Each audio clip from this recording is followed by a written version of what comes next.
గురించి ఒక 10 నిమిషాలు ఇంకా క్లారిటీగా ఒక 10 నిమిషాలు బాగుంటుంది. అది దాన్ని చెప్తారన్నాడు ఇప్పుడు. అలాగే.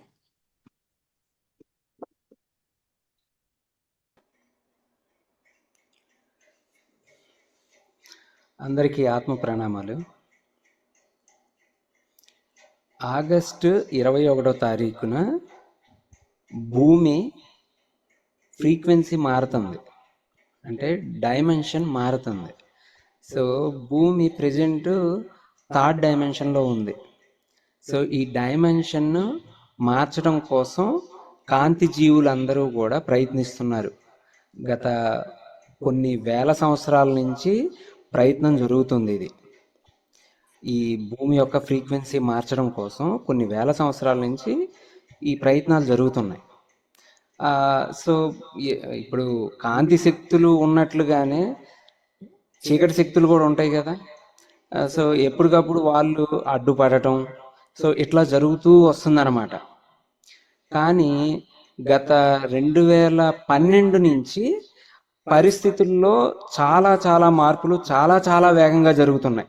కాంతి జీవులు సమిష్టిగా చాలా సమిష్టిగా, చాలా గట్టి సంకల్పంతో, చాలా గట్టి పవర్స్తో గట్టిగా ప్రయత్నిస్తున్నారు. కాంతి జీవులు ఎవరో ప్రయత్నించడం కాదు, మనమే కాంతి జీవులం, మనమే కాంతి జీవులం. ఈ భూమి మీదకి మనం నక్షత్ర లోకాల నుంచి వచ్చాం.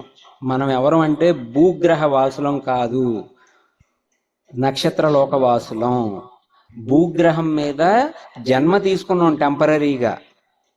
సో ఇవన్నీ కూడా మనం నక్షత్ర లోకాల్లో, గెలాక్సీలో మనం వాగ్దానం చేసి వచ్చాం భూమి మీదకి. ఏమని?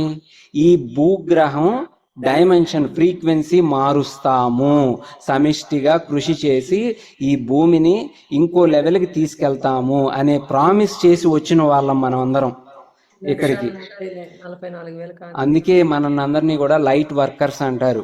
లైట్ వర్కర్స్ ఛానల్ అంటే ఏదంటే ఇదే. ఈ 1,44,000 మంది లైట్ వర్కర్స్ని, కాంతి గ్రహ వాసుల్ని ఒక సమిష్టిగా ఒక గ్రూప్లో పెట్టి అందరూ కూడా కోఆర్డినేషన్తో వర్క్ చేసి భూమిని ఇంకో లెవెల్కి తీసుకెళ్ళాలి, నెక్స్ట్ లెవెల్కి తీసుకెళ్ళాలి అనే దృఢ సంకల్పంతో, సత్సంకల్పంతో వచ్చిన కాంతి గ్రహ వాసులం మనం, కాంతి జీవులం మనం. దానిని గట్టిగా నమ్మండి. మనం ఈ గ్రూప్లో కనెక్ట్ అయ్యాము అంటే మనందరం కూడా కాంతి లోకవాసులం, కాంతి వర్కర్స్ని, లైట్ వర్కర్స్ని. మీరందరూ కూడా గట్టిగా నమ్మండి అది. సో భూమాత అసెండ్ అవుతుంది. సో భూమాత అసెండ్ అయినప్పుడు మనం కూడా అసెండ్ అవ్వాలి కదా. మనం కాంతి లోకంలో ఉన్నప్పుడు మనం చాలా హయ్యర్ ఫ్రీక్వెన్సీస్తో ఉన్నాం.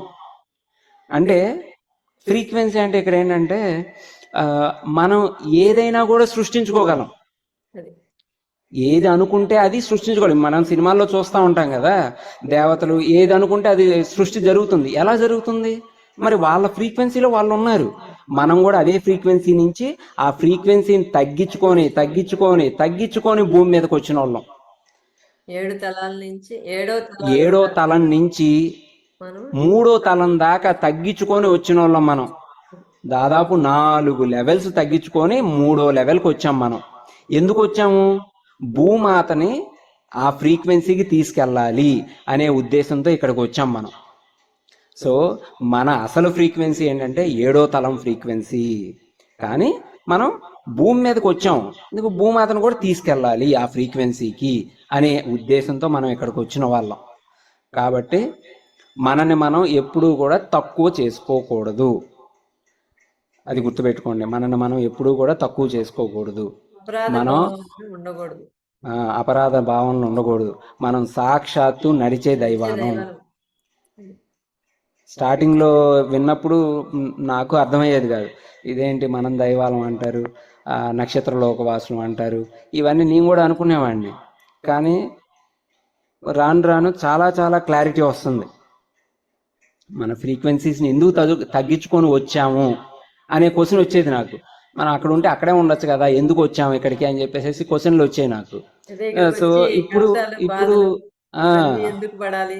అగా హ్యాపీగా ఉండొచ్చు కదా అక్కడే. ఇక్కడికి భూమి మీదకి వచ్చి మళ్ళా కష్టాలు, బాధలు మనకి మనమే తెచ్చుకుంటామా ఏంటి? ఇవన్నీ కూడా డౌట్లు వస్తాయి స్టార్టింగ్ లో. సో అది సాధన చేసే కొందికి ఈ జ్ఞానం వింటున్న కొద్దికి ఆ క్లారిటీ మనం వస్తుందన్నమాట మనకి. సో ఈ భూమిని ఈ 1221 అసెన్షన్ పోర్టల్లో అంటే ఈ 12న 18న 21 ఈ 3 రోజులు కూడా ఆ, ప్రపంచవ్యాప్తంగా కొన్ని లక్షల మంది ధ్యానంలో పాల్గొంటున్నారు ఒకటే టైంలో. సో ఆ టైంలో మనం కూర్చొని చేయడం వలన మన నుంచి ఎనర్జీస్ భూమాతకి వెళ్ళి భూమాత ఆ ఎనర్జీస్ తీసుకొని నెక్స్ట్ లెవెల్కి అసెండ్ అవుతుంది. సో భూమాతతో పాటు ఇక్కడ ఉన్న అన్ని జీవులకి కూడా కరుణ, ప్రేమ, శాంతి, సమృద్ధితనం అన్నీ కూడా పొంది వాళ్ళు కూడా శాంతంగా ఉండి వాళ్ళు కూడా నెక్స్ట్ లెవెల్కి అసెండ్ అవుతారు. సో అదే మన వర్క్, మన జీవిత లక్ష్యం కూడా అదే, మనం వచ్చిన లక్ష్యం అదే. అది. Thank you.